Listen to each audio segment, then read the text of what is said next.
Hi, 8th grade. Today we are starting our new chapter, Chapter 2, which is the roles that you play. We just finished up Chapter 1. You should have just finished up your personality projects. I think most people enjoyed that, and I hope you did too. So Chapter 2 is all about the roles that you play. We're talking today about your roles and responsibilities. Okay, our objectives are to be able to identify the difference between roles and responsibilities, and to identify the different roles that we fill and the responsibilities that come with each role.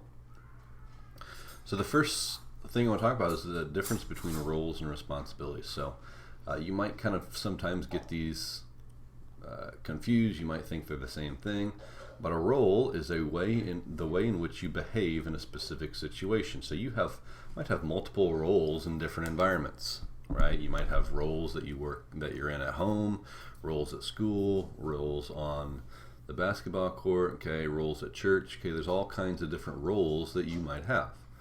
A responsibility is something that you are expected to do or that you must accomplish in each of those roles. Okay, they're basically expectations that people have of you that you need to accomplish or do while you're in those roles. Then there's a couple of different types of roles. There's assigned roles and acquired roles. Assigned roles are roles that are given to us without us choosing them, right? So think about what kind of things might assigned roles be, right? Assigned roles are things that we get without us choosing. So like, for example, you might be a brother or you might be a sister. You didn't choose to be a brother or a sister.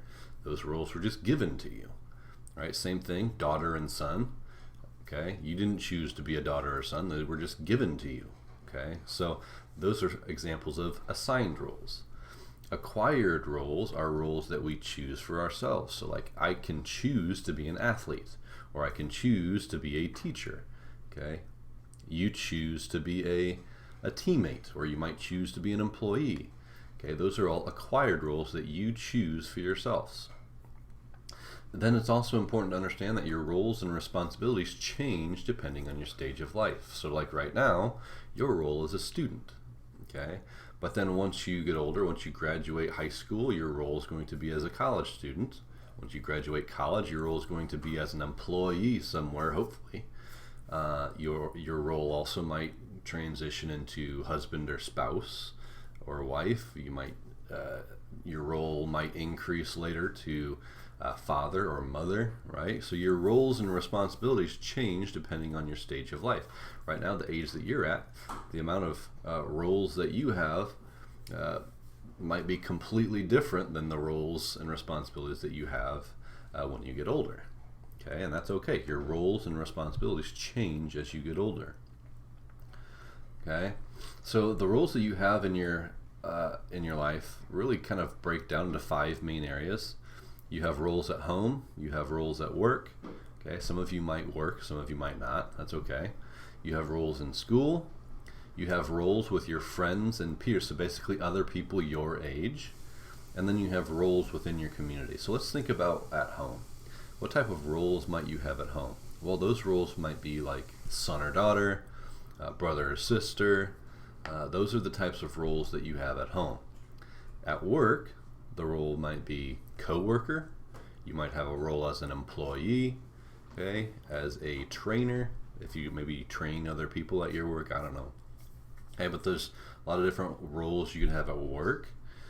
Maybe you're a manager at work, okay, or a boss of some sort. Maybe you're the CEO, okay, something like that. You might have a role at school as well, right? Your roles at school could be, student, maybe mentor, like if you mentor other students with their homework or something like that. It could be a mentor type thing with your friends and peers. So like the first role could be as a friend. You could be an athlete, right? A teammate. Okay, if you're on a team with some of the people that are your age, that's something you could be as well. A teammate, a student athlete. You could be on the student government. Okay, maybe you're the class president. I don't know. Okay, but these are different things that could be with your friends and peers. And then last, in your community, okay, you fill the role of neighbor, right? You fill the, maybe you're a volunteer in your neighborhood. Okay, these are different things that could, different roles that you could have in your community as well. So there's 5 different areas of your life that you could have different roles in. Okay, it's important to understand that fulfilling your responsibilities are important. Okay, if you do fulfill your responsibilities, you are going to be treated with more respect from people if you fulfill your duties well. So if you do, people will trust you, they're going to take you seriously, they're going to enjoy being around you. Basically, you're just going to be more respected overall if you perform your duties well and you fulfill your responsibilities. People are going to show that they can trust you a lot more. If you don't fulfill your responsibilities, you're going to be less respected.